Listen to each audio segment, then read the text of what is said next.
Mais moi, j'avais froid. Donc, moi, je pensais que c'était comme les climatiseurs au pays. Dès que tu tournes, il y a du vent chaud qui sort et puis bon, tu arrives à te mettre à l'aise. C'était pratiquement sur une semaine. Je pouvais pas dormir parce que même tous les draps qu'on m'avait donnés, mais ça suffisait pas. Bonjour, je suis Parfait Kwasi. J'ai étudié la germanistique au département d'allemand de l'Université Félix Houphouët-Boigny, Côte d'Ivoire.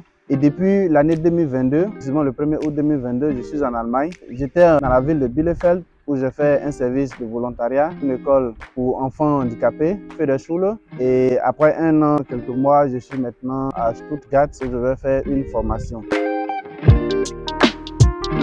La langue allemande, c'est un peu une histoire. Il faut dire que ma maman étudie un peu la langue allemande. Donc, tout petit, elle me parlait un peu premiers mots, Guten Morgen, Wie heißt du, ce qui m'a donné un peu le goût. Et quand je suis arrivé en quatrième, j'ai commencé à étudier la langue allemande. Ma maman était contente.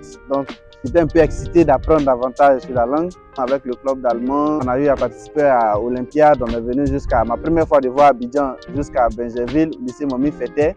Après le bac, j'avais été orienté dans une filière grande école, gestion commerciale, que je ne voulais d'ailleurs pas faire. Et Dieu m'a fait la grâce d'obtenir une réorientation au département d'allemand.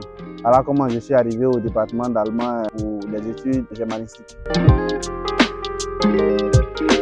Il faut dire que c'était carrément un dépaysement, si je peux le dire ainsi. Puisqu'on a étudié un peu la germanistique, on a appris certaines choses sur l'Allemagne qui nous donnent peut-être une idée de ce qu'est l'Allemagne. Mais quand je suis arrivé sur le territoire allemand à Francfort, j'étais un peu perdu. Mais si j'avais des amis qui m'attendaient, donc ils m'ont orienté. Voilà comment tu sors de l'aéroport, voilà comment tu récupères ton bagage. Parce que c'était la première fois aussi que j'empruntais un avion. J'arrive à l'aéroport, je sors de Francfort et autres, je paye le ticket, je suis dans le train. D'abord, je ne maîtrisais pas les histoires de première classe et de deuxième classe. Et comme je devais prendre de Francfort pour aller à Bielefeld par ICE, j'ai pris mes bagages et je suis allé m'asseoir en première classe. Pendant le trajet, j'ai vu qu'il n'y avait pas assez de personnes là-bas. Je me suis dit, ça ne me disait rien, j'ai commencé à causer avec mes parents, je suis arrivé, là je suis dans le train. Et il y a un contrôleur, il dit oui, monsieur, votre ticket. Je sors mon ticket. Il me dit, mais vous n'êtes pas assis à la bonne place, que ça, c'est un ticket de deuxième classe.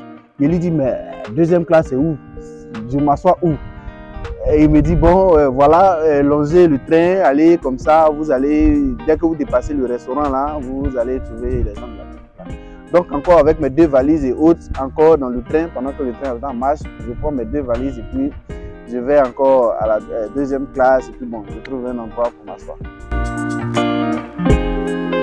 En décembre, je suis allé à Weihnachtsmarkt. Je voulais juste profiter, voir un peu comment ça se passe. J'ai acheté des habits de froid sans vraiment connaître si les habits de froid là pouvaient tenir. Ma première grande surprise, c'était de voir que la fraîcheur me traversait des cheveux jusqu'au bas du pied. J'ai grelottais. Je voyais des gens se réjouir, boire de la bière, mais moi je souffrais. Donc j'ai dû fuir même Weihnachtsmarkt pour rentrer en chambre. Dans la chambre, il faisait froid et j'avais besoin de chaleur. Donc il y a ce qu'on appelle le chauffage. Moi, je ne savais pas comment on allumait en fait. J'ai appelé mes amis et je leur ai demandé, mais comment on met le chauffage en marche? On m'a dit non, il y a juste un bouchon là, tu tournes, si tu veux, tu mets sur 2, sur 3, sur 4, ça dépend, tu mets et puis ça passe. J'ai dit ok, donc je viens, je tourne, je mets ma main. S'il y a quelque chose qui sort, rien ne sort. J'appelle encore, on me dit non, il faut attendre, ça va chauffer, ça va prendre la chambre, ça va faire truc. Ok. Une heure après, je reviens, il n'y a rien dans la chambre. J'ai dit, mais qu'est-ce qui se passe? Moi, je ne vois pas de chaleur, j'appelle encore. On dit non, mais il faut attendre, ça prend du temps seulement, ça va venir, puis ça met sur combien? J'ai dit, mais moi j'ai bloqué le truc, mais rien ne se passe. Apparemment, ce n'était pas encore ouvert, parce qu'on n'avait pas encore activé le chauffage. Mais moi, j'avais froid. Donc moi, je pensais que c'était comme les climatiseurs au pays. Dès que tu tournes, il y a du vent chaud qui sort, et puis bon, tu arrives à te mettre à l'aise. C'était pratiquement sur une semaine, je ne pouvais pas dormir parce que même tous les draps qu'on m'avait donnés, mais ça ne suffisait pas.